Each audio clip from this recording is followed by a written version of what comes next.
Hey, today a super cop takes us to the street. Check out this big guy.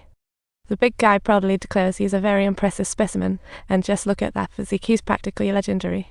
He claims to be amazing, like a martial arts wizard, till he does some clumsy flips. Funny enough, his special skill was shredding napkins with his feet, and then voila. A car shows up to interrupt the life any, tell me the car's color, and I'll believe in your superpowers. The big guy protests he's no fortune teller. I see causation, but I'm not talking nonsense. I'm just good at reading the expressions of the dead. His way of dying is totally different from your perspective. It's like solving a mystery. Look at that poor police dog. He could see the future just by spotting a kid. After the shot, the police dog seems like it was Destiny's target, and it all comes down to fate's plan. If the director really wanted to talk about causation, they should skip all the fancy details. While people often talk about past lives, this movie says stop stressing about it.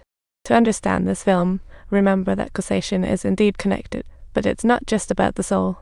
Once you grasp that, you'll find the plot isn't that complicated at all. I really saw those people. I know there will be deaths, but it's not some supernatural power. Leave me some red and white. Don't attempt to conceal the truth from life any. She's going to panic. Are you talking about the heavyweight class senior? Just look at that stinky butt. It sends shivers down everyone's spine. I'm worried they might get struck by lightning. Life any starts worrying about those undercover folks. She's really a good-hearted person. The big guy feels her trust and doesn't bother talking. He takes her straight to the morgue to check out the bodies. Once he sees the body, the big guy recalls the brothers' fight like watching a blockbuster. Don't kill me, I get it. The senior speaking is just too funny. Pretend brave senior is just waiting for an opportunity. Who knew the stab in the back would come from the junior? Look at that beetle flying around in panic and left with only a leg in his hand. After observing, big guy says, a woman will save the criminal. Follow me to find him. A special woman, missing her left hand. Let's check the hospital for clues, trouble's brewing. A woman in flip-flops arrives home, and guess what? The news about the Indian man's case is just starting on TV.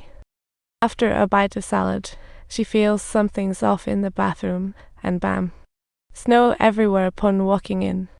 Hearing something crash in through the window, she panics and tries to escape, but only to be blocked out. Of course, the Indian man is injured and passes out, and everything goes quiet again. The next day, Life Annie discovers only one woman got hurt. Looks like missing a hand and a leg is the trending topic. Just then, Life Annie gets a call, and Master she finds the Indian time to go. Master she rushes to the station, preparing to deal with those shocking wound marks. At the station, Life Annie notices that the thief has twisted his ankle.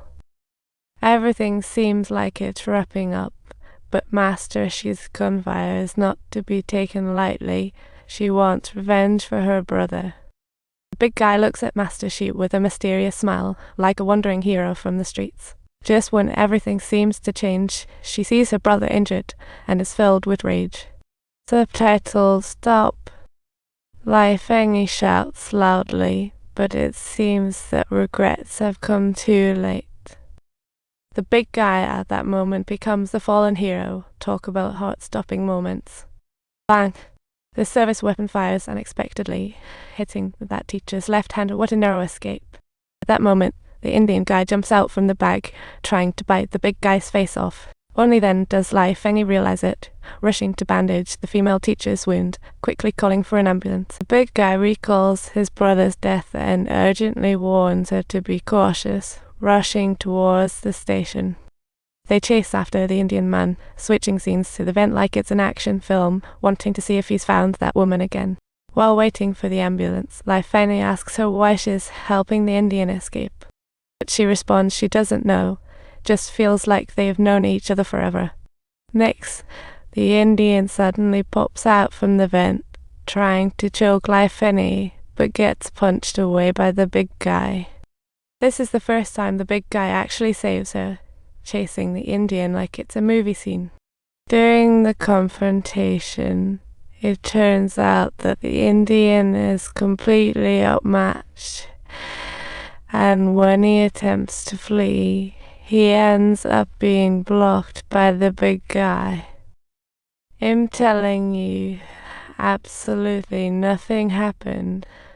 This big guy just intends to make you doubt everything. Who would have thought Master, she's seeing the Indian trap, suddenly wants to shoot him. Everyone is on edge.